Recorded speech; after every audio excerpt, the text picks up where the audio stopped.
Assalamualaikum warahmatullahi wabarakatuh. Perkenalkan saya Dita Oktavia Andriani, calon guru penggerak Angkatan 11 Kota Kebumen. Kali ini saya akan menyampaikan tentang koneksi antar materi modul 2.2 tentang pembelajaran sosial emosional. Pertanyaan pemantik.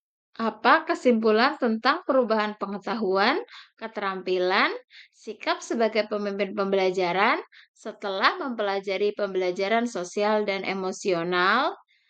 Sebagai seorang guru, kita perlu memahami kompetensi sosial emosional dengan tujuan untuk dapat menciptakan lingkungan belajar yang aman dan nyaman agar seluruh individu sekolah dapat meningkatkan kompetensi akademik dan kesejahteraan psikologis atau well-being secara optimal, di mana well-being merupakan kesejahteraan psikologis yaitu sebuah kondisi individu yang memiliki sikap yang positif terhadap diri sendiri dan orang lain, dapat membuat keputusan dan mengatur tingkah lakunya sendiri, dapat memenuhi kebutuhan dirinya dengan menciptakan dan mengelola lingkungan dengan baik agar hidup lebih bermakna.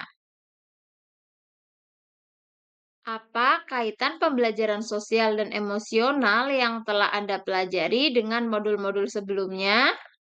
Pendidikan sosial emosional dapat mendorong tumbuh kembang murid secara holistik atau menyeluruh.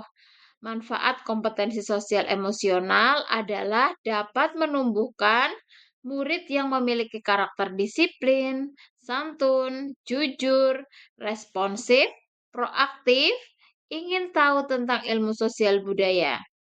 Manfaat penanaman kompetensi sosial emosional tersebut sesuai dengan filosofi pemikiran Ki Hajar Dewantoro, di antaranya bahwa pendidikan merupakan kunci utama untuk menciptakan manusia yang beradab dan tempat bertumbuhnya nilai-nilai kemanusiaan. Sebelum mempelajari modul ini, saya berpikir bahwa pendidikan yang diberikan kepada murid difokuskan pada kemampuan akademik, sehingga dalam memberikan pengajaran lebih menitik beratkan pada pengetahuan. Setelah mempelajari modul ini, ternyata kompetensi sosial emosional tidak kalah penting untuk diterapkan pada anak dengan tujuan agar dapat menciptakan lingkungan belajar yang aman dan nyaman, agar seluruh individu di sekolah dapat meningkatkan kompetensi akademik dan kesejahteraan psikologis atau well-being secara optimal.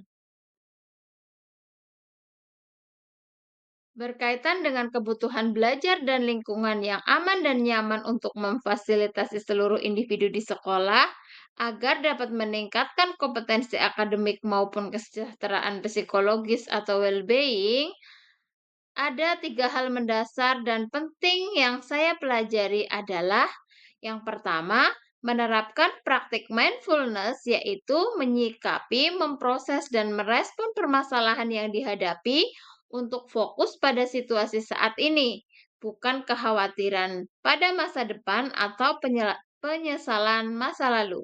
Yang kedua, menerapkan indikator PSE di antaranya yaitu pengajaran eksplisit, integrasi dalam praktik mengajar guru dan kurikulum akademik, penciptaan iklim kelas dan budaya sekolah, penguatan KSE pendidik dan tenaga kependidikan, serta proses belajar dan kolaborasi komunitas sekolah.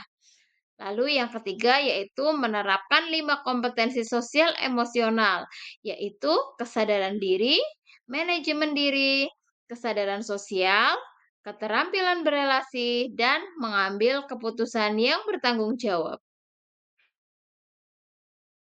Perubahan yang akan saya terapkan di kelas dan di sekolah, yang pertama perubahan bagi murid, yaitu satu, memberikan pengajaran eksplisit dalam kegiatan kokurikuler dan ekstrakurikuler, dua, integrasi dalam praktik mengajar guru, tiga, menciptakan iklim kelas dan budaya sekolah.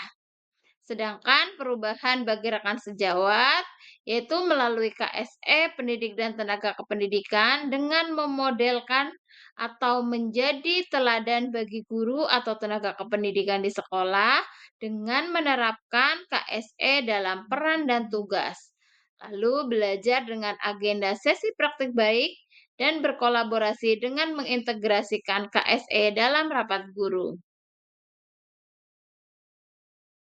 Demikian koneksi antar materi modul 2.2 tentang pembelajaran sosial emosional.